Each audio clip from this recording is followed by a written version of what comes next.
Hey guys, it's Kelsey. I'm back with another scrapbooking process video, and this is layout 1 with my How to Kill a Kit with Style for this month, which was a 13 Arts Sunrise collection. So I'm starting out, my first engagement picture is this 8x10. There's 3 or 4 photos I blew up to 8x10 just to have some fun with the proportions, and I'm not used to having such high quality photographs that I really want to take the opportunity while I do to blow them up since they still look really nice and crisp. So I have this 8x10. I wanted to go ahead and dive in to one of my favorite papers in this collection, which is this butterfly print with some like blue newsprint in the background. I just think it's so pretty, and I know it can read a little busy, but because I'm using this giant photo, I really feel like that'll give the page enough space to breathe. So right off the bat, I'm gutting a huge portion of this butterfly print that's going to be hidden behind this giant photo. That way I have that layer to use on another page. I'm inking everything in brown. I'm planning on bringing in some wood grain layers from my stash, so I'll already have some black introduced. I really could have inked in black or brown because the butterflies and the newsprint is black.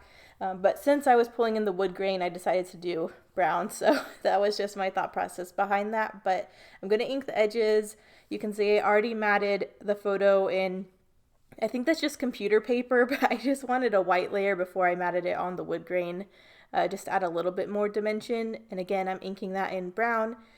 And then I will pull in the wood grain layer from my stash. So that's really what I'm starting with. The layers are pretty simple. You're always a little restricted when you have these giant photos, but I think the products are so pretty that I really only need a couple little clusters, and I have this butterfly background that I kind of want to show off, so I don't have to do a whole lot on this page, which is nice.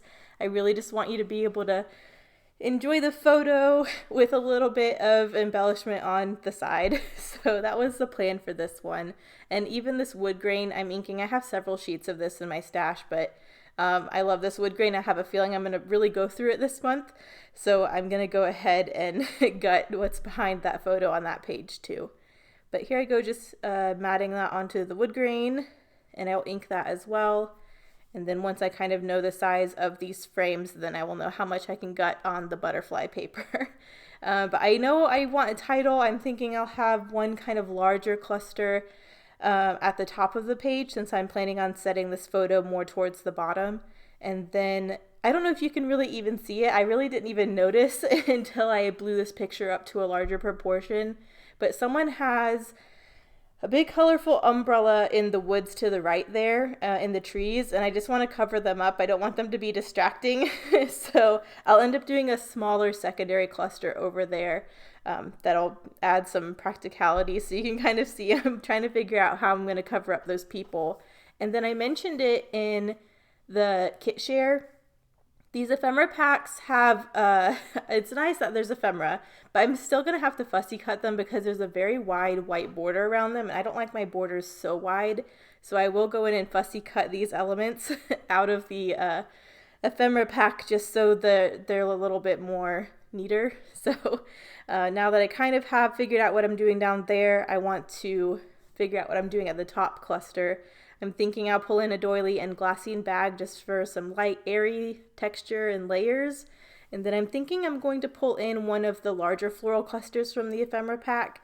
But as you can see, like half of it's going to be covered behind the photo, so I'll end up trimming that and saving it for another layout. But I'm just trying to layer up and see what I want where. There's a couple scripty words in the ephemera pack, so I'm going to use the one that says love. I probably did not have to fussy cut the word love. I think it was more legible before I fussy cut. But because I was fussy cutting all the other elements, I just went ahead and fussy cut the word too. So you can kind of see where I'm going here. And then a couple of the pieces will be popped up on some foam. I think right now I'm going to go ahead and trim up the background, and then even the doily and the glassine bag, I'm pretty sure I will gut what's behind the photo just so I can save it for other layouts. And so that's kind of the design plan. If you guys watched the kit share, you know I brought in Felicity Jane's Denise charms, which are really cute little gold charms, and they have black and white designs on them. Some of them have pink, so all of those kind of go with this collection. But if I end up pulling them in, which I really want to, I want to make sure I have some other gold elements so that the gold doesn't stand out as being kind of not matching. So I'll kind of get to that point in a little bit too, but I'm going to go ahead and back this butterfly paper with some cheap black paper just to cover up that hole and make it a little bit more stable. So I'm going to add the black, and then once that's down, I can go ahead and glue down my photo and start tacking down my ephemera bits. So there's that. Ta-da! And a photo. So you can really see how much paper I saved from this page by gutting so much. I only used one 12x12 from my actual kit. Everything else is from my stash between the wood grain and the computer paper. So I'm really doing well so far. I don't know how many pages my engagement photos are going to end up being, but I'm trying to keep in the back of my mind that I only have 12 pieces of paper from this collection.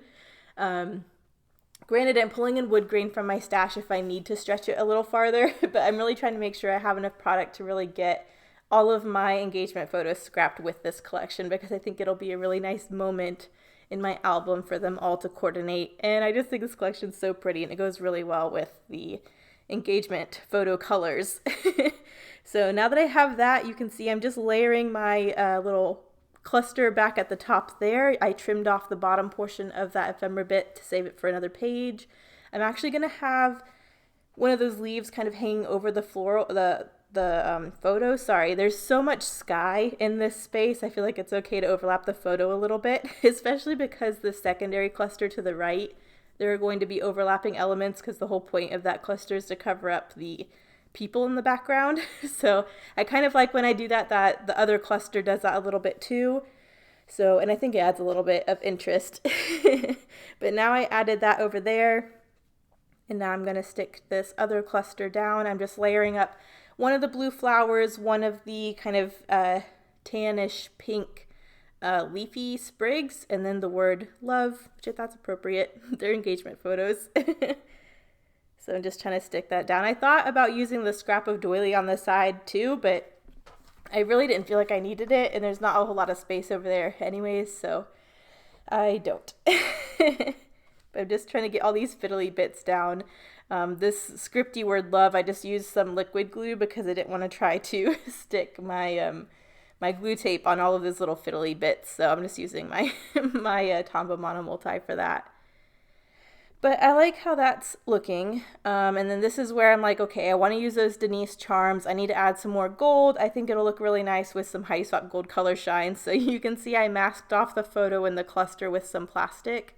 And I'm just adding some sprinkles of gold up in the upper left-hand corner around that embellishment cluster. And now I'm doing it over in the bottom right-hand corner to kind of have this diagonal splatter of gold. And I think that ends up looking really pretty. I really like that. So got the gold down, and now I feel like I can add those Denise charms, which are really cute. Getting that love word down too. And then I know there's some other things that I do. I know I'm going to add one more blue floral to the top cluster, or maybe I did already. I did pop that up on some foam if I didn't mention that. But I want to beef out these clusters a little bit more. I think they're looking cute, but they kind of just need a little extra oomph. And I really think these Denise charms are perfect. So I do thread them with some gold and white twine, again, just to pull in a gold element and then kind of tie the white back in with the doily and everything. So I think that's a cute little textural touch. I'm going to add one to the top cluster that's just a heart, and then the one to the right is a butterfly. So I thought that was appropriate. There's a lot of butterflies in this collection, and so I kind of like that one of those charms was a butterfly. So that's really sweet, especially because the background is butterflies, so I'm not pulling in any of the actual butterfly ephemera. But I think having this little charm as a butterfly is a nice little nod. I think that's really sweet. And then I think I got my clusters down. So I do want to go in with my, before my title, I forgot I did this. I wanted to add a little bit more gold and a little extra layery bits. So I did pull in some gold washi. This one at the top here is just arrows that is on gold foil on white. And then I didn't want to do the same washi on the top and the bottom, but I wanted that gold washi element on the top and the bottom. So I just did a gold foil polka dot washi along the bottom. And I really think that's another nice touch. And it just adds a little bit more gold And then I will go in with gold as my title. So that's what thought I was doing. But I just have these gold puffy alphabets. I think they're super cute. I love the font. And I have enough to spell engagement in all caps. So that's just what I'm going to title this page. It's the first page when you get to the engagement photos in my album. So I think this is a nice first opening page to kind of segue my book into all of these other photos. So I think that's super cute. I love how this looks. I wanted a finishing touch. I do like how the little charms look, but I definitely wanted to pull in some of those water droplet ephemera bits that I think it was Sharon recommended I threw in this kit, and I really love how they look. They're so pretty on here, especially because it's a lake picture, so there is water kind of in the theme. So I think these water droplets just look so perfect on these pages. So you can just see I'm getting those out now. I'm just going to cluster 3 in each of the 2 clusters. And I did add an ampersand to that secondary cluster too, just so there was some gold over there and it kind of ties in the title. But I'm just gluing those down with my Nuvo glue. And I think that's it. This is a really simple page, but I'm just so happy to be playing with these products and getting this part of my life scrapbooked. I know we're all kind of antsy, at least I am, to get to the wedding photos, but I'm gonna have a lot of fun doing the engagement photos, so at least it's something up until I get to the wedding. But here are the close-ups. Thank you guys so much for watching, and I'll see you in the next one. Bye.